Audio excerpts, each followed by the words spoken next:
the spacecraft Odyssey 1. We are on our way to Titan. Houston, we have a situation. Everything around us is screaming, turn around! Spoiler warning, Slingshot ending isn't just shocking, it's a lie. Buckle up, because this breakdown will rewrite everything you thought you knew. The movie begins with an astronaut named John waking up from his hibernation pod aboard a spaceship. After freshening up, he joins his two co-pilots in the control room. Together, they begin performing routine maintenance tasks. Their mission is to travel to one of Saturn's moons to collect natural resources that can be brought back to Earth. The journey is scheduled to last about 9 years. To cope with such a long voyage, most of the crew spend their time in hibernation, only waking every 3 months for maintenance checks and to report back to Earth. These long sleeps are made possible by the use of special drugs. John finishes the check. He starts feeling mentally foggy. When Nash, one of his teammates, questions him, John confesses that he can't remember his girlfriend's full name or even her voice. Nash reassures him that memory loss is a common side effect of hibernation drugs, and it will eventually fade. After completing their routine, John reports to Earth that everything is functioning normally. Before returning to his pod, he recalls how he first met his girlfriend Zoey. She was his colleague and mission trainer. The memory refreshes her full name in his mind, and with that, he returns to sleep. During the next hibernation cycle, John is the first to wake. Still groggy, he tries to stabilize himself, but is soon knocked unconscious by a falling ceiling panel loosened by a sudden jolt in the ship. When his co-pilots wake up, they find him unconscious and discover the damage above him. They review the ship's security footage and learn that the vessel suffered a violent jolt, which damaged several internal systems.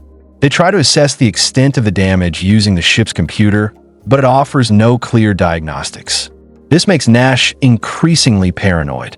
He begins to fear that the system is hiding critical failures and insists the ship is no longer safe to continue toward Saturn. Nash wants to abort the mission and return to Earth.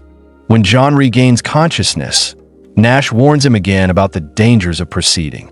He claims the ship is fatally compromised and insists that they reprogram the Slingshot trajectory to head back to Earth.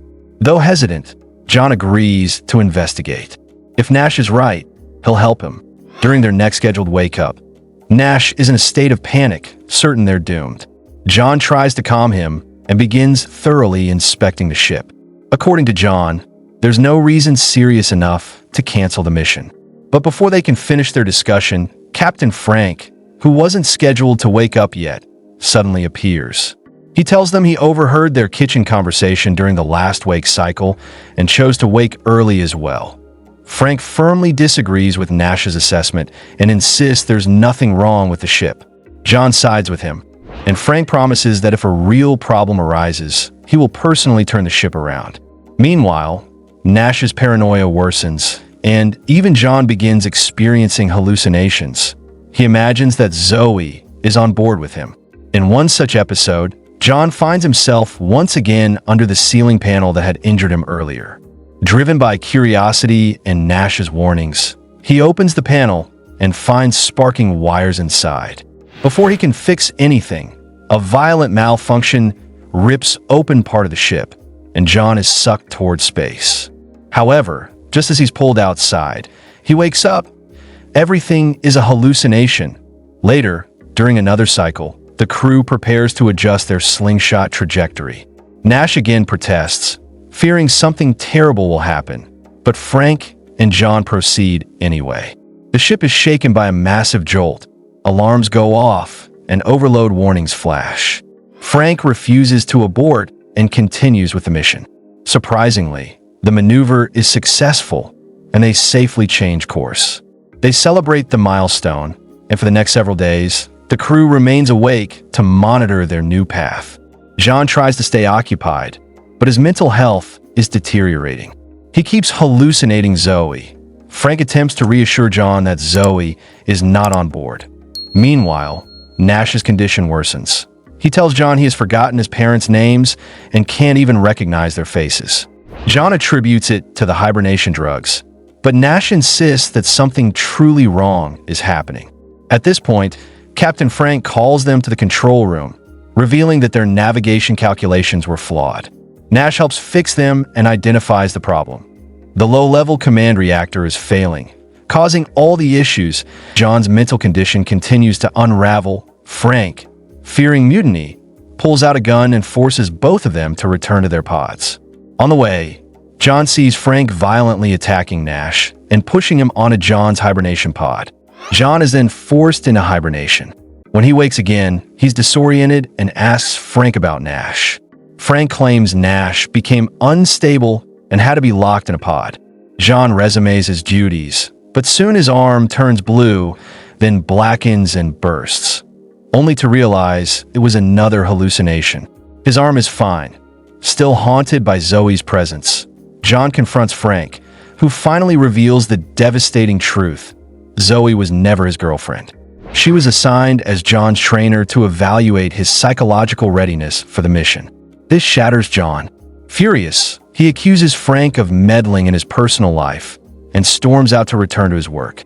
While in the control room, he receives a radio message filled with strange questions, but it disconnects before he can answer. Frank arrives, telling John to go back into hibernation.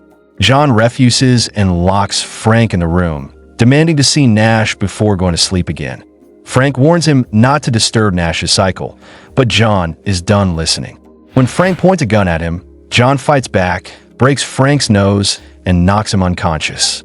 Now completely unstable, John begins hallucinating even more intensely.